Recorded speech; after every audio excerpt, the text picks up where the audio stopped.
Now on KREM 2 News, we are just a couple of days away from Washington's primary. Tonight, our political reporter takes a look at how the pandemic could impact election night.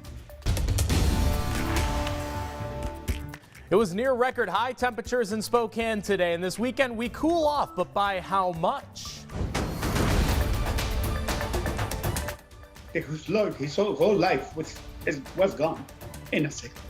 Emotional testimony from the parents of Sam Martinez. He's the Washington State University student who died in a fraternity house. And waved in. Piscotty finally gets out of the corner. Kyle Seeger stands up at second. He brings. And the Mariners finally hosted their home opener in Seattle. A look at the big night many fans have been waiting for. Good evening, and thanks so much for staying up late with us. I'm Tim Pham. Well, the big talk of the night is the weather for the weekend. Today, we saw the hottest weather we've seen in the last 2 years. Meteorologist Thomas Patrick joining us now from the Outdoor Weather Center. Thomas, the big question now, though, is what can we expect for the weekend? Yeah, here's the thing, Tim. Today was the peak of our heat wave, the hottest it's been in 2 years, since 2018. But yeah, heading into the weekend, it's going to get a little bit cooler, maybe little by little, just like it was this week, how we got a little bit warmer little by little. Finally hitting the 100-degree mark here in Spokane. If you were outside in the middle of the day, you felt just exactly how hot it was out there. 102 is 1 degree shy of the record high temperature for today. In Omak, where it was 107, that is the new record high temperature for the day. Shouldn't be quite as hot for tomorrow, but yeah, very close to these record high temperatures. By the way, I have to boast this. These temperatures on the left, the observed temperatures for today, were exactly as forecasted from yesterday. So a little pat on the back there for that one. But yeah, 1 degree shy in Spokane for the record high temperature for today. But tomorrow, not quite as hot, much more enjoyable. In fact, our computer model actually picks up on a decent amount of cloud cover, so that should definitely take the edge off heading into the weekend. All right, Thomas, thank you. Well, frightening moments for some people on the South Hill this afternoon. A South Hill apartment was damaged after a brush fire broke out. That fire started on Palouse Highway near Target on Regal Street. Firefighters were able to mop up the fire around 3 p.m. People who live in that apartment complex say the fire exploded within minutes. You know, I can't even tell you. My heart is in my throat right now. I mean, I know I'm okay and I know what to do. I used to do fire, water, and mold. I know what to do, but when it's you and there's, Fire crews tell us there were no injuries and no buildings were lost. Well, this is fire season, of course, and we are your information station for wildfires in our region. You can text the word wildfire to 509-448-2000 and we'll send you a link with the latest information.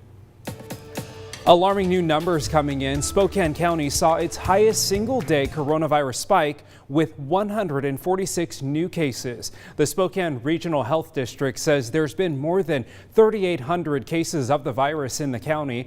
59 people have died since the pandemic started. At least 10 new deaths have been reported this week alone.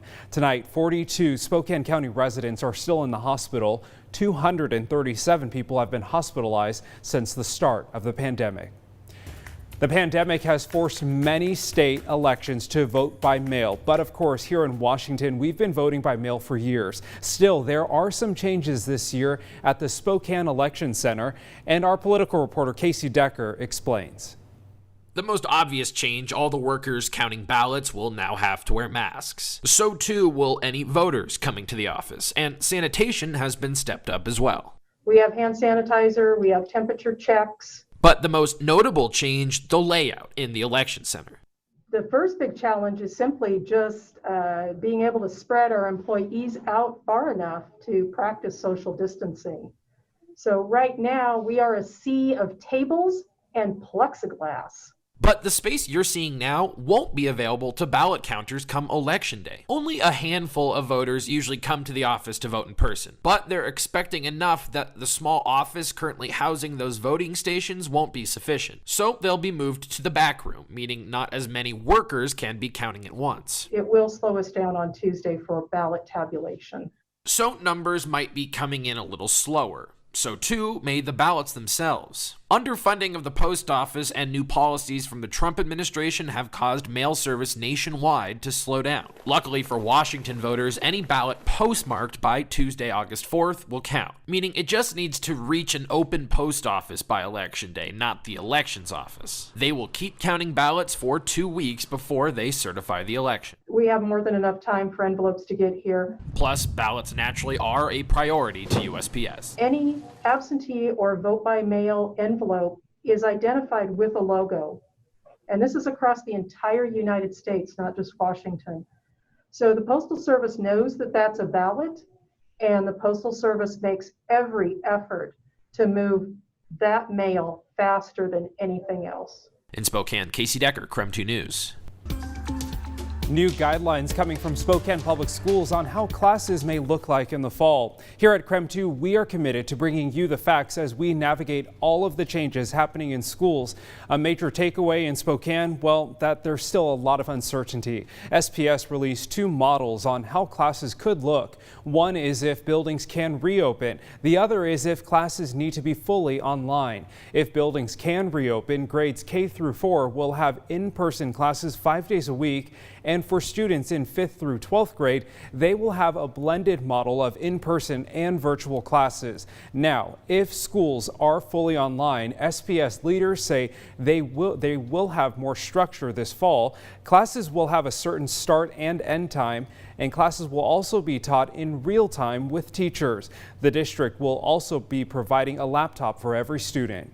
Spokane Public Schools has more than 30,000 students depending on their education in the fall. Coronavirus has made school reopening plans difficult, and now SPS is rethinking some of their initial ideas. And now some parents are worried that SPS isn't doing enough. Some parents KREM 2 spoke to are more upset with how long it is taking for SPS to make a decision.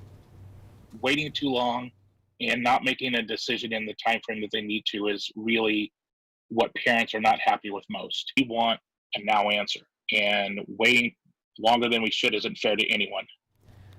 But some parents think being adaptable and not focusing on the negative will help them through. It is what it is. You just have to do it. So, I mean, I'm not in control of this situation. So you either are angry about it or you just go with every day. As of now, SPS has plans for students to go back to school fully online and in person. It's unclear, though, which one they may choose.